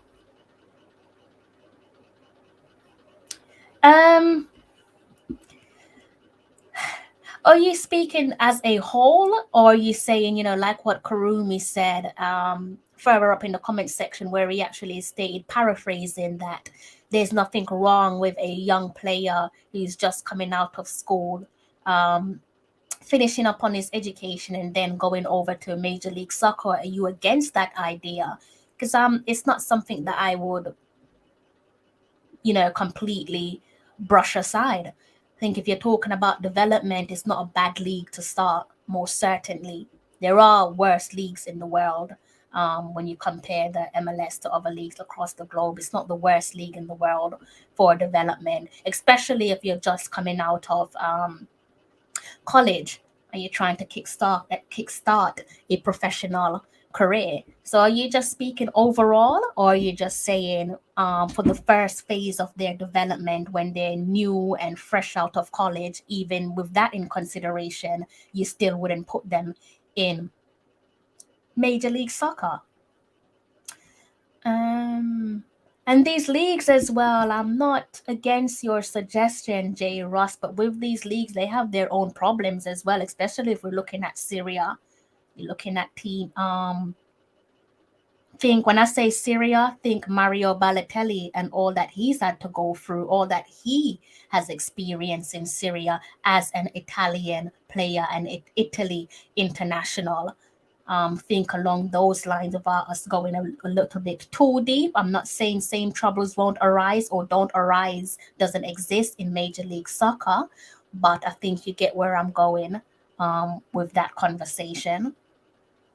Again, same issues can arise in the English Premier League and the English Football League Championship. But I don't think the Major League Soccer is the worst league to play in. Overall, I think Major League Soccer will keep improving. It's better than United Soccer League at least. So there's that. Okay. Yeah, it will. I agree with you on that. Major League Soccer will most certainly keep on improving, especially if they're attracting these big names. Obviously, people will always argue that the big names only come over to Major League Soccer when they're at the end of their career. So some people, disrespectfully so, look at the Major League Soccer as their retirement home. But you can say that for teams in the Premier League. You could name a few teams in the Premier League where you can say your club is a retirement home, and the Premier League has nothing to do with Major League Soccer. So those are some good points there, J. Ross, and it's not one that I disagree with. I see where you're coming from. Mr. Devon Porter, Happy New Year, a happy belated New Year to yourself. Nice to see you on my stream. I hope you and your family are doing well. So Devon Porter is saying Major League Soccer is a good league for a young player out of college to enhance his development to go to a higher league. Yeah, that's what I was saying, Mr. Porter, beautifully put. I'm not against it when you're looking at the first phase of a young player's career. Again, when they're just coming out of that education system and they're trying to embark on a new challenge and take up a professional career. I'm not against any of our young, bright prospect to play their trade or start off their trade in Major League Soccer. If it works for them, it works for them. And also, you've got to think of the closeness, Major League Soccer, where it's based, and you compare that to um, the travel time in mind when you want to go to and from. Sometimes you'll have a period where a young player is homesick and they just want to be on home soil. Major League Soccer is just right on your doorstep. Jamaica is just right on your doorstep. Easy commute, nice and smooth travel for yourself. So, and just like you've said, J. Ross, it is a league that is improving. So if it's improving, I'm not against it. If it was a league that was just stale and needed revamping and year in, season after season, it's the same thing with no or minimal improvements, then perhaps I would say it's not the league for us. But once there is improvements there, and more importantly, opportunity to aid your development, it's not something that I'm against. When you look at a player like Andre Blake, arguably, or I'm not going to say arguably, the best goalkeeper in Major League Soccer. Look at what playing in Major League Soccer has done for Andre Blake. I don't know if he would have had the same level of sharpness or the same level of development if he was playing in the EFL, because perhaps the clubs that we have in mind wouldn't give him the time. Right? They probably wouldn't give him the time. Think of the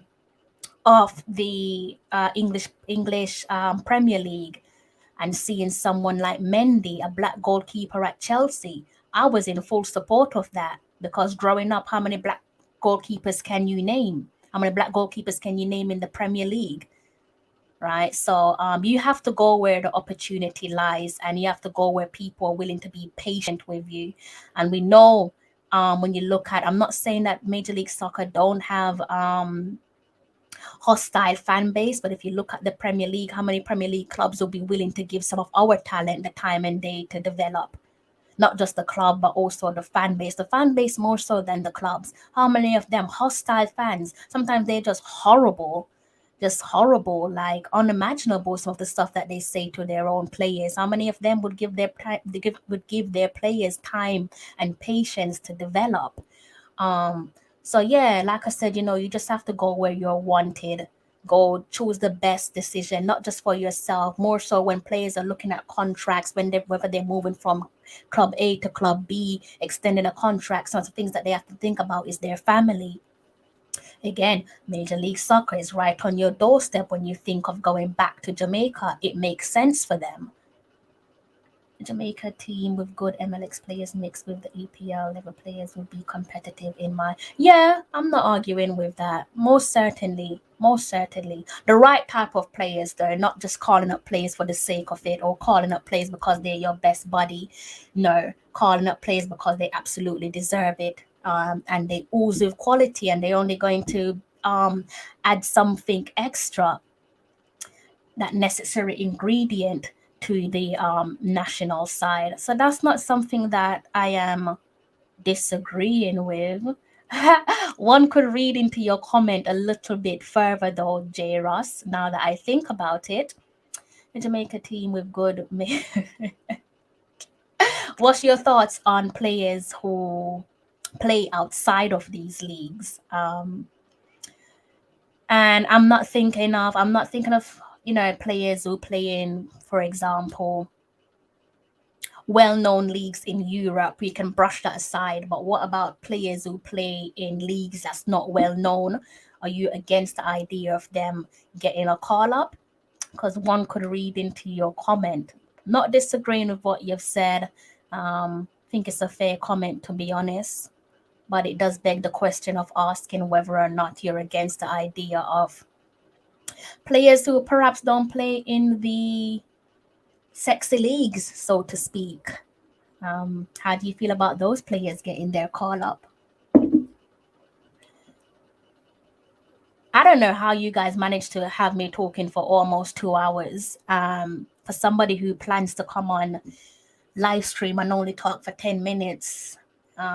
You guys have a talent, in case you're not aware of that. You definitely have a strong talent.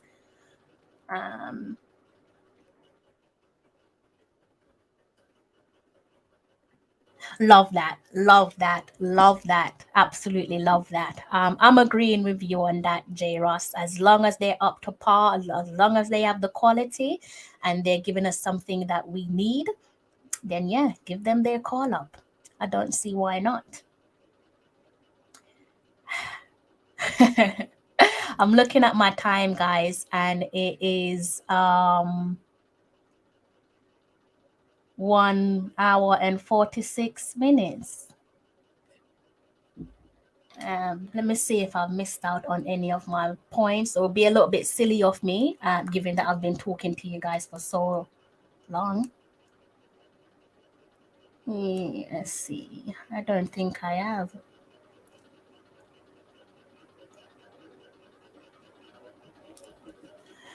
Okay. Okay, let me go through my comments once more.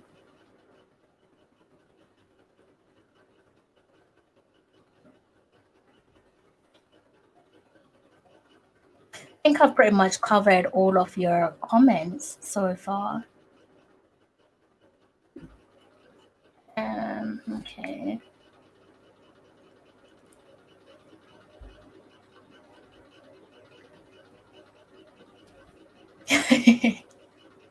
all your prestigious leagues, whichever word you choose to work with. Yeah, your more well-respected leagues, maybe, as opposed to your sexy leagues. Definitely not. Definitely not. I have to be careful with the words that I come out with when I'm speaking with you guys. I don't want to have your mind swaying in the wrong direction. Prestigious leagues. How about that one, J. Ross? Is that one better for you? Does that one float your boat? It sounded like you had a player in mind, but as I said, the quality is that I definitely did not have not one single player in mind. Not one single player in mind. But yeah, I don't think it matters. I don't think the league matters too much. And I think a player like Damian Lowe is evident of that.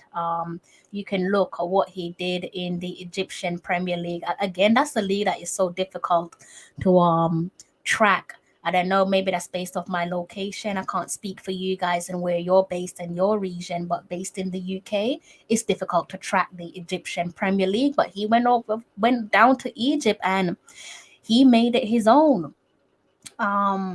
had a good time out in Egypt, and I think his fans, or ex fans, his former club, I'm pretty sure that they loved every moment of Damian Lowe. And that was a player when he came into the setup for the national side, you could see the improvements. Definitely, he's a lot more calmer. Um, the way he maneuvers, the way that he conducts himself on and off the field of play, you can see that his professionalism has most certainly gotten better. And I'm really happy for him. Because again, there was a time where, people would throw a lot of unfair criticisms towards Damian Lowe, and he would react quite sharply. And 9 out of 10 times it would probably go against him because he would bite. And I think now he's learned that you don't need to comment on everything that's said on social media. People can be disrespectful at times, and I think he's learned that he has to see certain things and look past it. He was very quick to react some years ago, though. Entertaining for some people, but when you want to see a player do good, you don't want him to be so quick to react to certain things that is obviously there to pull his leg and to, I guess, in some sense, kind of show him up a bit. I think he's matured a lot, and I'm sure I told him this in person in when was it? November, when we played against the United States on home soil. I'm pretty sure I saw him, and I did say that congrats on his maturity. I think when a player is doing something positive, it's only right for us to give them their credit, because when they do things negative, fans tend to always want to voice their opinion. So I think it's only fair when someone is, showing glimpses of improvements, it's fair to give credit where credit is due. And that could explain why he is the vice captain. You see him with the captain's armband now and again, don't you? And that's fair play to him. And long may it continue. Well, okay, well then I'll stick to that one. I shall stick to that. I'm gonna stick, you know what, going forward, I'll stick to what I am comfortable with, so long as I remain respectful with you guys. Almost 2 hours, 1 hour and 51 minutes on the clock. Let me know if you guys have any final words. How many times have I said that? And I'm still here with you guys. But I'm actually going to have to go now on a serious note because it is 5 minutes to 1.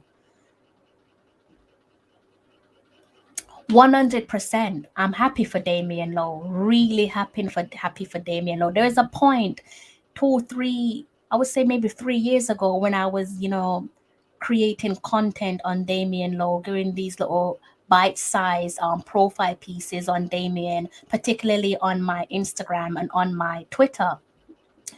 And back then I was calling him the captain, the skipper. This was long before he was given the role of vice captain, because I could see that in him. But my only at that point in hindsight, the only real criticism would have been the way he reacts to the fans on social media. But I'm delighted that he's not that player no more.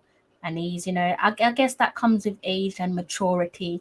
It's like you've said, Damian Lowe need to teach some of his younger teammates what he has learned about maturity. Yeah, because that will come of great benefit.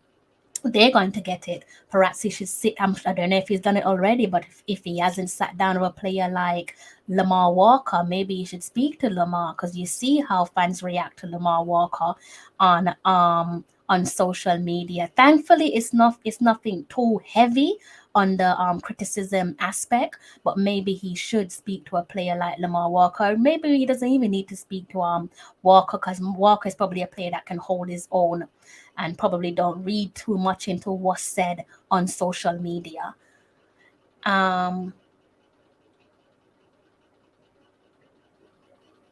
He should give up the captain's armband. Really, J. Ross? No, I think Damian is he deserves the captain's armband. He definitely deserves it. I think it's difficult to say give the captain's armband to you're talking vice captain, by the way, or are you talking the captain's armband as in the captain in this case would be would be Andre Blake. Blakey, are you saying give the captain's armband to Adrian Mariappa? Because one would argue that if you're looking back at the previous couple of games, there was a time period where he didn't have a club, wasn't playing for a club, but was still being called up. Surely then you couldn't give him the captain's armband because that's the wrong precedent to set. What message does that send out to the rest of the team that the captain cannot have a club, cannot play for a club, but can also captain the national side? It's wrong on so many different levels, and it's nothing to do with Adrian Mariappa. It's just that's not the example that you should be setting. Of course, now he does have a club, but at this point, J. Ross, great respect to your opinion and your comment, but at this point, it's pointless changing the captain's armband. Um, and I say that because you always have to think, there are bigger tasks ahead, and the captain's armband isn't one of them in my opinion, in terms of priority issues that we should be prioritizing. I don't think the captain's armband is an issue, but if it is, it's the least of the issues that we have internally and externally. Also, you have to think about what that would do internally if you were to change the captain's armband at such a pivotal point in our World Cup qualifying campaign. Can you imagine the reaction if you then say to a Damien Lowe, you are no longer one of my vice captain, instead I'm going to give it to Adrian Mariappa? I'm sure Adrian Mariappa met him in person, and he seems lovely, and I'm sure he is a great teammate. I'm sure he's someone that any of the boys can talk to, but at the end of the day, you don't want to risk causing an upset by switching the captain's armband, because right now there's no need to switch the captain's armband, be it the vice captain or the skipper himself. There's no need to pass that around and give it to someone else. And I think you would probably leave the wrong taste in many mouths. So I wouldn't do that. But hey, I'm not a head coach. I'm not a manager. I'm also not there behind the scenes. I'm not a fly on the wall, so I don't know what goes on internally. But regardless, despite of what might be happening internally, I don't think now is the right time to even entertain the idea of changing the captain's armband. As in, if Blake is absent and Lowe and Mariappa are there, as long as Maps is active, as you mentioned, Maps is a veteran, but we can agree to disagree on this one. They could alternate also. Yeah, they could. I think in this case, it's probably best to say that, just like you said, yes, share the captain's armband, share that duty. In that case, when you look at it like that, it does make more sense and it does seem more feasible. And I don't think that decision would cause an upset or an unrest. So yeah, you could definitely utilize that captain's armband. Again, where, like you said, Blakey is absent, see who should be wearing the captain's armband. So yeah, that does make some sense. I can see why you came up with it, given Maps' experience, his age, his length of time with his national side. I could see why my sorry guys, I can see why you would suggest that he should wear the captain's armband. It kind of reminds me, I think Maps and Big Heck remind me of each other in terms of one's always being willing to accept a call up and give sensible account of themselves when they're in camp with the team, and how they carry themselves with great respect, proud ambassadors for their club and their country, more so the famous black, gold and green. Fab, blame J Ross. I'm going to blame J Ross for this one.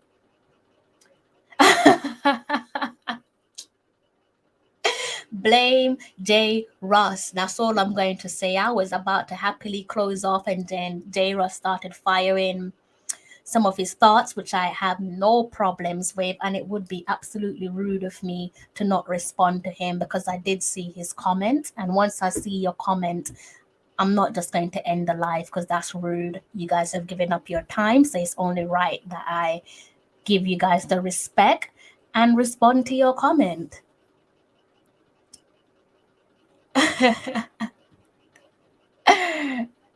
Thank you, J. Ross. Thank you. Thank you to everyone in the comment section. This sounds very repetitive, doesn't it? Because I've said this line before, but this time I am definitely going to have to love you and leave you because it's now 3 minutes past 1 in the morning and I have a early meeting.